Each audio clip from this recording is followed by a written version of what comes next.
What's up guys and welcome back to the channel. I hope everyone's having a great day. In this video, we're going to take a look back at the flashbacks from The Last Jedi that depict Ben Solo's fall to the dark side. There still seems to be quite a bit of confusion in the fandom about what really happened on that night, what we're supposed to take away from those scenes, and some of that confusion I think is just people misinterpreting or forgetting what really happened in the movie, but then there are some other things that are actually up for interpretation and it's not necessarily clear what exactly was going on, what exactly each character was thinking, and what caused certain things to happen on that night. So just getting right into it, there's three visions throughout The Last Jedi. The first one is Luke Skywalker's lie. He lies to Rey. It shows Luke going into Ben's hut. He doesn't even ignite his lightsaber and Ben pulls the temple down on him. That is Luke Skywalker's lie. He knows that's not true. Nobody thinks that's true. Aside from Rey. Rey believes him at first until Ben Solo tells her his story. And this second vision I think is the one that a lot of people get hung up on, and it's not actually what happened. This isn't the truth. But my interpretation of that scene has always been that this is Ben Solo's truth. He woke up to Luke Skywalker standing over him with his lightsaber ignited, and Luke attacked him and Ben Solo defended himself. That's what he believes happened. It is possible that Ben Solo maybe reflected on that situation later on and he realizes that Luke Skywalker wasn't actually attacking him, but I believe that Ben Solo really thought Luke Skywalker was there to kill him. That's what he tells everybody from that very moment all the way on for the rest of his life. He blames Luke Skywalker, and that's very important for the character of Kylo Ren in understanding his motivations. In his time under the First Order, I do think there's a part of Kylo Ren that understands that what he's doing in the grand scheme of things is wrong. He knows that the First Order is not comprised of a bunch of good people doing great work out in the galaxy, but he believes that this is his only choice. He believes that Luke Skywalker essentially made this decision for him, and Luke's attacking him, coupled with Leia keeping the truth about Darth Vader being his grandfather from him for his entire life, feels like the ultimate betrayal from his family. And so, while he understands that he may not be doing the right thing, he tries to convince himself continually that he's doing what needs to be done. He's getting rid of the Jedi because he does believe that the Jedi should be gone. In episode 8, he says that they need to let the Sith die as well. To him, the Jedi and the Sith are two extremes,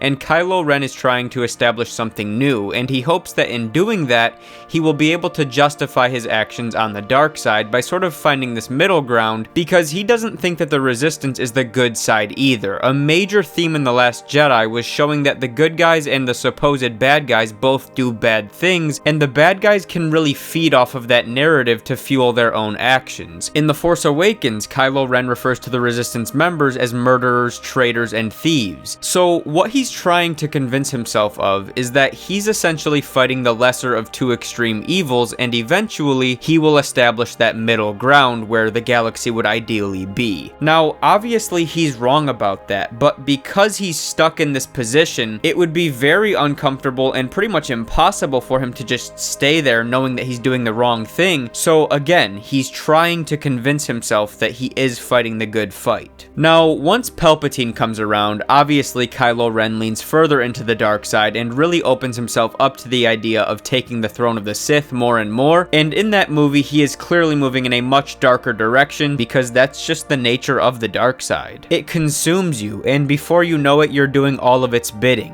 Kylo recognizes that his sins are on his hands, and that's a very uncomfortable reality to confront, but he finds some justification in blaming it on Luke, on the grounds that after Luke did what he did on that fateful night, Ben had no choice to do what he's done since then. And that's why Kylo Ren resents Luke Skywalker so much. He feels like he was trapped in this position, never really given a choice, and so he blames Luke for all of the misery that he endures day in and day out. And I think all of that supports the idea that Ben Solo truly did believe that Luke tried to kill him. But the third vision that we see, which is portrayed to Rey by Luke, is the truth. That's what really happened. And here we see Luke Skywalker enter Ben Solo's temple. He looks inside his nephew's mind. He sees all the terrible things that he could ever imagine. He allows that fear to get the best of him for a brief moment in time. He ignites his lightsaber, and then he immediately stops. He catches himself, and he's like, what are you doing? Ben Solo wakes up. Luke has already decided that he's not going to hurt his nephew, but his lightsaber is still ignited. Ben wakes up, he's delirious, he doesn't even know what's going on. He sees Luke standing over him. He pulls his lightsaber out to defend himself, and he rips the ceiling down on Luke. So Ben thought Luke attacked him, but really Luke didn't. Luke had this brief moment of conflict, this brief moment of pure instinct as he describes it, and that was their undoing. This entire moment is really just a massive misunderstanding. Luke was definitely in the wrong on one hand. He shouldn't have even went into Ben's quarters in the middle of the night and tried to look inside his head, let alone brought his lightsaber along with him. But that's what he did. It was a massive mistake, and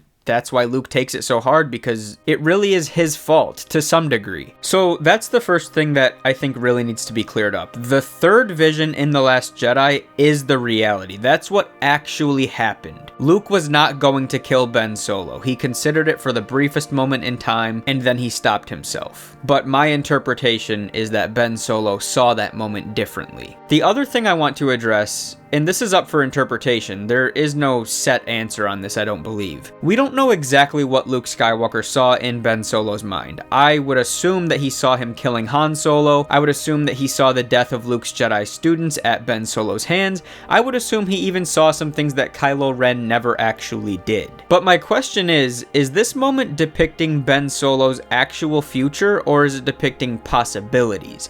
Is it depicting Ben Solo's actual thoughts, or is it depicting Luke Skywalker's greatest fears? And who is creating these visions? Is Luke Skywalker just seeing his greatest fears and he doesn't recognize that for what it is? Is he actually seeing the reality of what's going to happen in the future? Are these visions being put before him by Darth Sidious himself? I've always assumed that one of the things he saw was Kylo Ren, Ben Solo, killing his father. And obviously that is something that happens, but that doesn't mean that Palpatine didn't show that to Luke. Obviously they would both know that if Kylo Ren turned to the dark side and became a Darth Vader-like figure, he could indeed kill his father and destroy everything Luke had worked so hard to create and everything he loved. And ultimately, I think what Luke sees in Ben's mind, a lot of it probably does end up happening, not necessarily all of it, but what's important to consider here is that Luke Skywalker is seeing his fears. Obviously, whatever he saw is terrifying for him. So much so that he considers killing his nephew for this split second in time. It's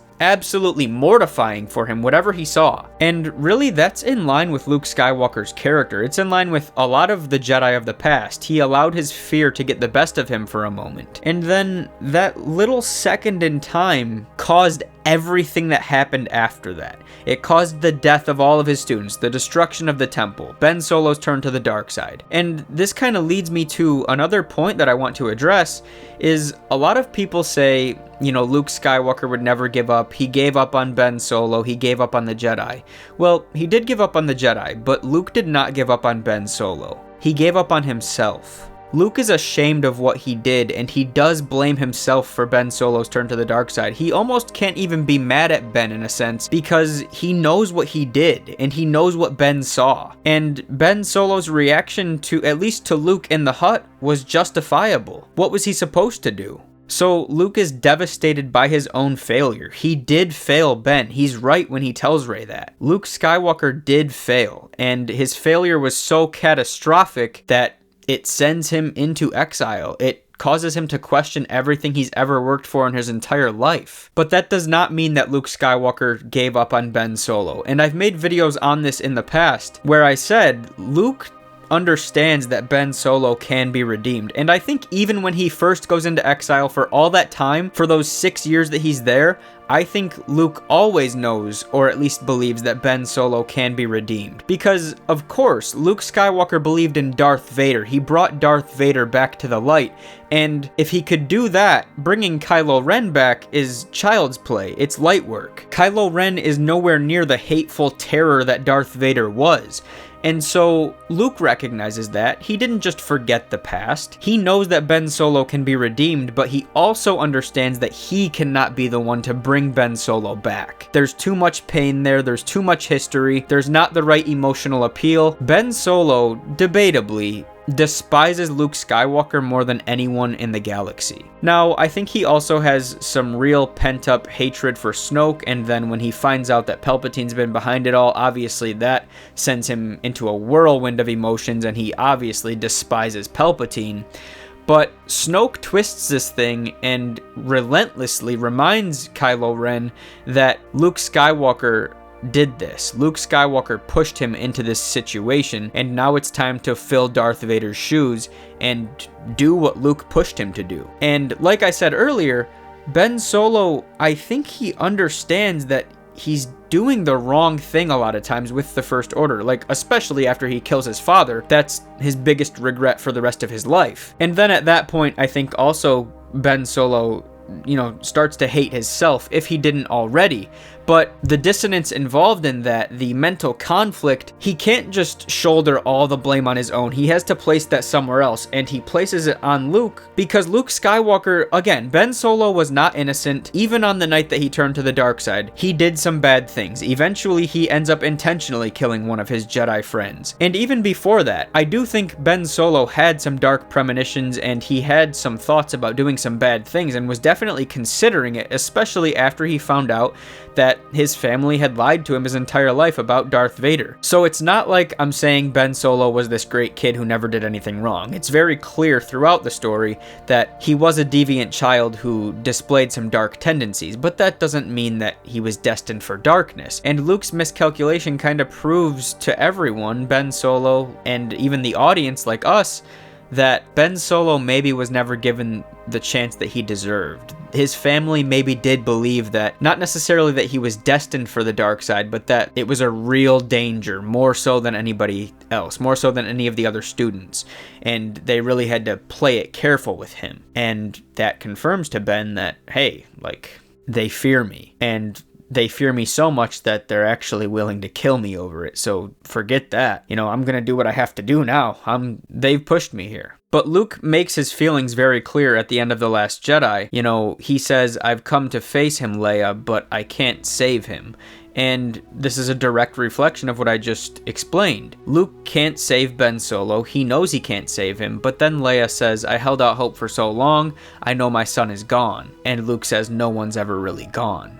He knows Ben Solo can be saved, but he understands that that's not his role. Maybe it's Rey, maybe it's Leia, maybe it's both of them, but Luke knows that he can't save Ben Solo. Even when he faces Kylo Ren on Crate, he recognizes that what Kylo did to Han Solo is weighing on him profoundly. He exposes that to Kylo. He says, strike me down in anger and I'll always be with you, just like your father. Because he knows that that act is eating Ben Solo alive, and he's 100% right about that. Unfortunately, it's like the primary driver for why Ben Solo eventually comes back to the light, because that act shows him that he's never going to get rid of this conflict, this pain that he tells Han Solo about. He did the wrong thing and he knows that, but he just feels that he can't go back. It's too late. He's done too many bad things. The galaxy views him as this terrible monster, and he doesn't believe that he can ever return, so he continues to push for this path of darkness. He continues to try and adopt this ego that doesn't really fit who he is. And in the end, the light of Ben Solo does shine through. He comes back, he gives Palpatine his best fight, he saves Rey, he does what he can do, and then he transcends. But yeah, I think I've covered everything I wanted to in this video. I've really been wanting to address the reality of what happened on that night, and also the fact that a lot of the things that have been depicted to us so far are still ambiguous and still up for interpretation, and were also probably interpreted differently by different characters. Like I mentioned earlier, so much of this was just a bunch of misunderstandings that led to absolute catastrophe.